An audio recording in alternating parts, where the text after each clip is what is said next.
If you do hear me indulging you into a conversation about what you should not buy, it's largely to get you to think about why do you continue to buy the same things that largely do not serve you.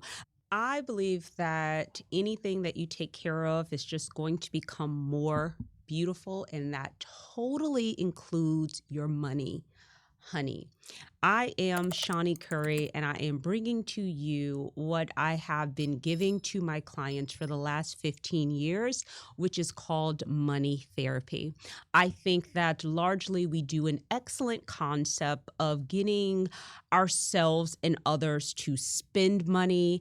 And I would like to get us to disconnect from just the spending and do a little bit more thinking, right? A little bit more thinking and a little bit more feeling. I had the opportunity to really engage with my own money therapy again and again. I think that it's not something that ever really ends. So I want to invite you to be a part of my money therapy as I also give you the opportunity to really just trigger yourself into your own version of money therapy and whatever that might look like for you. There's just a few different times where my relationship with money has been really, really good. And sometimes I'd like for it to be a little bit better than what it was. And I want to tell you about those things. Hopefully, while I share those things with you, it helps you to reduce shame that you might feel for those multiple phases that you have undergone with your money. I hope that I can offer you a level of inspiration from sharing some of the wonderful things that I've done for money when it comes from just going a few years without a car payment because I was able to get all of my cars from an auction. Those are some really high points. There's also some really low points where money really was there for me. I think that sometimes people say that money is the root of all evil. And I think that the evil in it is when we abuse ourselves and we abuse others when it comes to either gain access to money or to stop others from gaining access to it. So I'd like to start by sharing just one of the times where I felt that money was definitely one of my friends. Largely this has to, and as you are coming and joining into the story, you'll hear me talk more about when I was in this car accident. My money therapy story has stopped again and again and again, but I'd like to kind of start at the space of just kind of like tragic, right? Tragic when money was there for me. At that particular time when I got into this car accident with this semi truck, I was undergoing so much PTSD that I could not really contain myself. And while I did have many of my friends that you'll be able to meet through the show, I had attorneys to support me during that period of time. I had one of my close friends as a therapist to support me and a few different other professionals that was able to do that. But I'm really thankful for that particular time space of just where I was when it came to financial resources at that particular time. And that will be the inspired point. Largely prior to that, I had used my platform to really engage people in minimalism. I'm one of those people that have maybe 5 pair of shoes. You will see me wear an abundance of dresses, but you'll probably see me with my 5 pair of shoes. I have maybe about 5 purses. I'm really a minimalist. I will count the amount of forks and knives and I'll check when, hey, we're out of it. It's time to go and get another one. So I can be a little obsessive, in a particular way. But largely my platform that I spoke to individuals about was about guiding people into minimalism and helping them to reduce the amount of waste. And I didn't know that I had lived my life in such a way because it helped me to prepare for one of the times where I really needed to have access to financial resources. So the first level of inspiration that I want to guide you to is disconnect some of your wastefulness and start planning for some of the times in your lives that you're really going to possibly need some money. Sometimes I know we talk about needing money in the event that we are going to retire, right? So we talk about planning for that. Sometimes we talk about planning for emergencies, but some of the emergencies that we're guided to kind of plan for would be, oh, I need to get myself a new tire or I need to get a new AC. Sometimes one of those unexpected emergency story is something like a chronic illness, right? Sometimes one of those unexpected spaces for you may be something like me, this car accident that I had the opportunity to be a part of, the unfortunate opportunity. I call it an opportunity because it is where I met another part of my adult self. I met a part of my strength. I met a part of my tolerance for myself and for others. And I just want to engage you a little bit in that particular story, hoping that you can find some spaces that you can navigate for yourself. So at that time where I find my mind to be so deeply fractured, I was glad that at that time prior to that I wasn't very wasteful. When this particular accident happened, it happened maybe about 2 months after the pandemic. So the world was shut down anyway. So there wasn't a whole bunch that I could do in terms of just overspending or going outside in the first place. So I did need that particular space to be able to heal my mind. But I was really thankful at that time that I had access to financial resources because I really had to interview not only therapists during that time, but I also had to be able to interview psychiatrists and psychologists at that particular time. So when you have access to more resources, it gives you the opportunity to exercise choices, even at a time where I largely had a lot of post-traumatic stress. I was anxious. I was mentally exhausted. I just didn't, really particularly like the level of just anxiousness that I was experiencing in my mind, in my physical body. So I want to guide people and inspire them in terms of just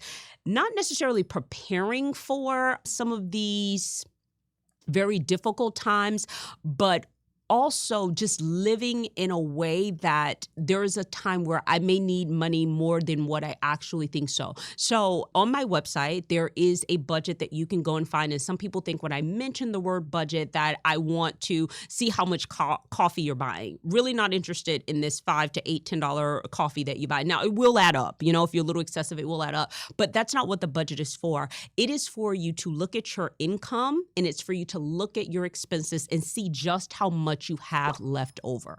And being able to have a base level conversation with yourself to say, how long could I actually live with what is being left over? How long could I live through this particular space?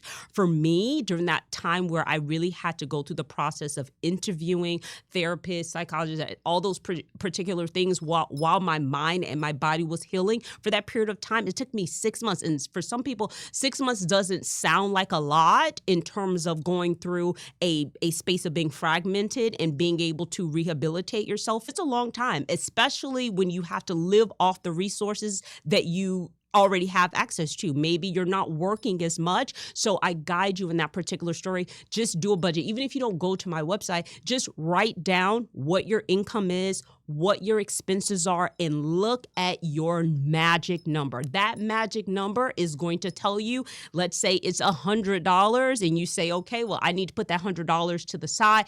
In 6 months, I'll have $600, right? That might be your number. Maybe your number is $1,000. So if you put $1,000 to the side in 6 months, you're going to have access to $6,000, right? In that space of just going through some levels of that. And before, I was able to kind of share that information without having some of the background conversation of my own story, right? But just because I've lived in that particular space, my two boys during that particular time, I remember one of my biggest fears is just making sure that, am I going to be okay to take care of my children? Am I going to be okay? Am I going to experience less anxiety inside of my mind? Am I going to, at some point, be able to cope with the amount of physical pain that I'm undergoing? Am I going to be able to mother at the level that I was at before? That was one of my questions. And I'm really thankful at that particular time that I was not also thinking about how I was going to feed them, right? That can also be there. So sometimes when I'm guiding people towards just a level of minimalism, not scarcity. Scarcity and minimalism is a totally different thing. Scarcity is in terms of that, oh my goodness, I'm going to spend this $100 and I don't know when I'm ever going to see $100 again. That would be a level of scarcity. Oh my goodness, I'm going to spend this $1,000 and I don't know if I'm ever going to make another $1,000. That's a level of scarcity where the mind does not not even believe that I can be creative enough to create another opportunity for itself. So if you feed yourself that type of information over and over again, then you will find that you are in this space of scarcity. But there's another space that you can move into where it's mindfulness in terms of minimalism, right? So that you're not in wastefulness, especially when we live in this social space where everyone is promoting that you should have everything now. Right? Now. If there's anything that you should do it right now, right? So just being able to protect your mind and protect your money in that particular space of this is how much I have access to after I pay all of my bills. This is my income, this is my expenses, and this is what's left over to be able to guide you through that particular space. Also, what I got really good at that particular time, which I think was a gift, and largely that's one of the compliments that my therapist would give me, is my awareness, right? Just having a level of awareness of where you are mentally can really save you, right? In those moments where you're moving through the experience of feeling like, oh my goodness, I just feel a little overwhelmed. I am afraid to do anything, right? If you do it for maybe about 2 days, right, that might be okay. But if you do it for 2 months, that might mean you're at that space where you need to bring in a community. Sometimes community for you is money, right? That might be what you have. That might be your village. That might be the way that you pay for your insurance, the way that you can hire a babysitter. Maybe you can hire a nanny, whatever it is. It might be hire a therapist. That might be your space right there. You might also have access to another level of a village, right? Where you need to communicate with someone else to kind of let them into where you are. Being able to kind of recognize when I'm feeling stressed, right? And how I am connecting that level of stress to how I am relating to money, right? So I would say the period of time that I share, and I'll go in and out of sharing that space. The reason why I like to share that space with individuals is just because with my clients, sometimes they find themselves through the space of job loss, through divorce, through losing a home, and the amount of just like irrational behavior that their biochemistry is supporting them to kind of act on. I have to share with them at a time where I felt that level of lostness, right? Where I felt that level of just hyperactivity, where I just felt that I really wasn't in control, right? So I want to be able to have that level of relatability. And sometimes people compliment on it. They say, Shauna, you really feel really grounded. Well, it's because I've been shaken. I've gone through that level, right? So I want to continue to be able to gift you with the awareness that you are being shaken. And once you recognize it, that you're able to put yourself in the space of professionals that can guide you through your next space, okay? So that's a little bit of a money therapy that I want to share with you in those spaces, helping you to tap into avoidance, knowing when you are avoiding your finances. One of the triggering spaces for me is that I can be totally fine, but if I have to sit with a medical professional and start talking to them about that one time that I got into a car accident, I notice that I'm able to kind of get triggered back into something that happened to me maybe about 5 years ago, right? So giving them that disclaimer. So in some of these relationships where you are forming, either you're forming it with a financial advisor, maybe you're forming it with a tax professional, maybe you're forming it with an accountant, maybe you're forming it with an attorney, you need to give them that level of vulnerability about yourself to kind of let them know, hey, listen, there's a time that I experienced loss, and this kind of shapes the way that I make decisions. It shapes the way how fast I move. It shapes the way that I don't move at all. It shapes the way that I can be wasteful. I just want to gift you with that level of awareness as well as the level of vulnerability. Okay. Also, in this particular space, I want to set up some expectations about what you're going to gain from tuning in with us. One of the things, obviously, you're going to gain from my experience of just working with individuals over the last 15 years and really kind of allowing them to tell me about where they are and where they want to be and how they can kind of get snagged in that. And I believe that we learn a lot in stories, right? We're able to kind of do a little bit of mirroring, right? Not in a mirroring way where it becomes like envy, right? Because that's the trap. We don't want to get into the envy trap, right? We want to stay in that inspiration trap, right? When we begin to kind of social mirror, where we're seeing, oh, there's something about that person's story that is a lot like mine. Maybe if I added a little more of this and less of that, that I could experience my own version of this goodness that they have. So I will be sharing lots of my professional friends with you that have helped and shaped me in some of my really good times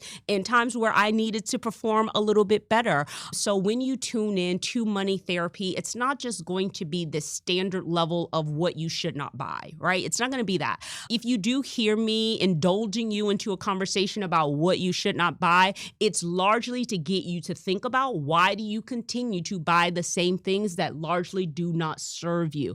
I will guide you to looking through your habits of duplication, right? So if you're saying that, okay, this month I am going to save $1,000 and I'm going to put it in my savings account, but somehow when you put that $1,000 in your savings account, it ends up in retail therapy, right? So it's not the judgment that we want to connect you to, right? What the children say, we listen, but we do not judge. I do a little judging just to be able to bring you into the awareness of, behavioral just duplication, just doing the same thing over and over again, the level of redundancy that doesn't really serve you.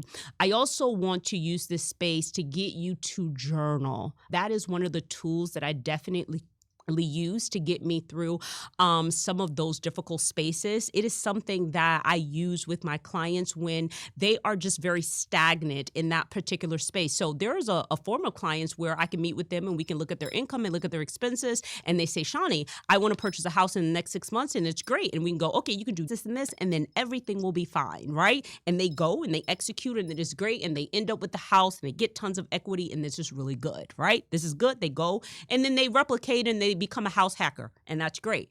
And then there's another space where I will say to an individual, okay, I know your goal is to be able to save $10,000. We looked at your income, we looked at your expenses, and it looks like if you were able to do one of two things, either reduce some of your retail therapy, if you are willing to call some of your creditors and ask them, hey, can I reduce the interest rates on some of my credit cards for a period of time? If you're willing to get into some level of balance transfer so you can get rid of some of your debt that's at a higher interest rate and convert it over to something that's at a lower interest rate for introductory period of time. Those are all just kind of habit forming, habit changing kind of things. But when I kind of notice that my clients may need to get into a space of either me referring them over to a therapist that can kind of help them with some of this chronic overspending, I like to call it like personal violation of the self, when you know that a particular thing isn't good for you, but somehow you just can't stop yourself from doing it.